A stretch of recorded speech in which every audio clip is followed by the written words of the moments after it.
Hi folks, a wee short report on the parliamentary debate happening today, the 16th of May, on Waspi, so women's pension inequality, and the Ombudsman report not yet accepted by the government or the DWP.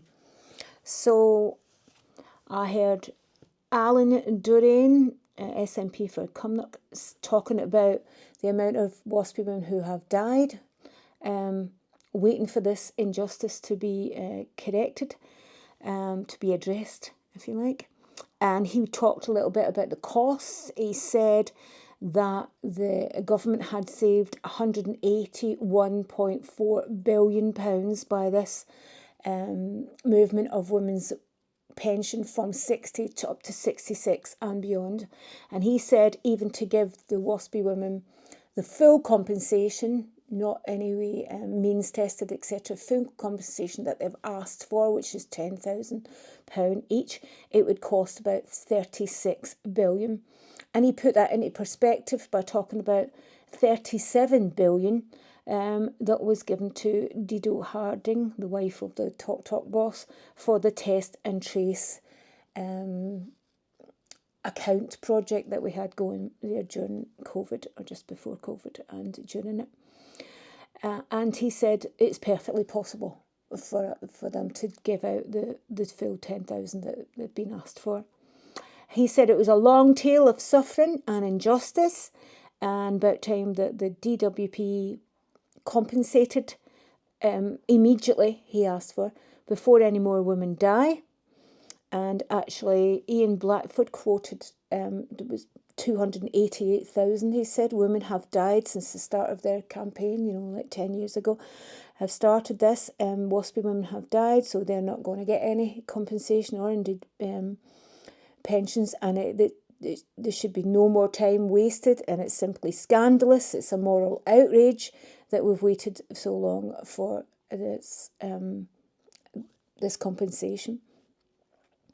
And quite a few of the MPs talking have said they want this done before the summer recess happens out. They want it happening, moving on. They want DWP to accept the Ombudsman's report.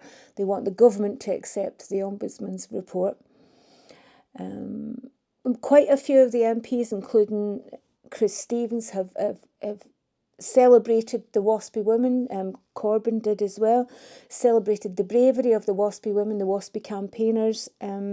We had some mentioned, the Scottish ones, quite a few like Rosie Dixon, Catherine McDonald, mentioned them, and said how brave they've been, how resilient they've been, how they've been constantly putting forward the argument for what's happening to women, with the injustice and the effects that this appalling government agenda has had on women's lives, 1950s born women's lives.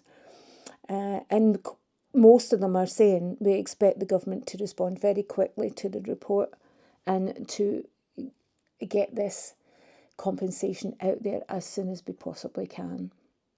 And John McDonald talked about how they suddenly found, how much was it? They suddenly found 100 billion, that was for tax cuts for the wealthy, and 500 billion to bail out the banks. And so when you put it into those perspectives, you can see that the money that was being asked for the Waspi women is nothing really. It's very small compared to what they actually gained, what the government gained from the movement from 60 up to 66, 67 for women's pension.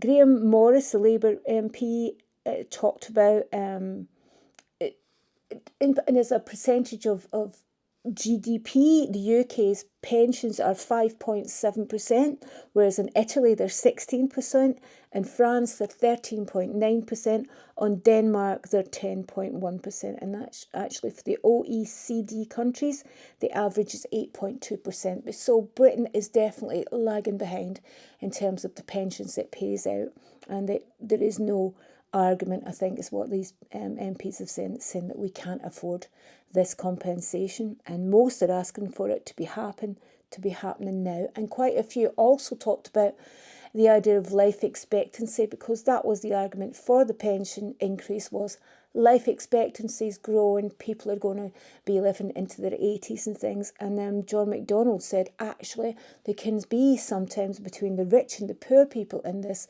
country a 20 years difference in life expectancy. So it was unjustifiable to make this pension increase, and it's unjustifiable to continue the injustice towards WASPI women, since they had no warning that it was going to happen, and it's really seriously affected so many women's lives. The debate is still ongoing. It will keep going all day today. Let's see what happens afterwards. Thanks.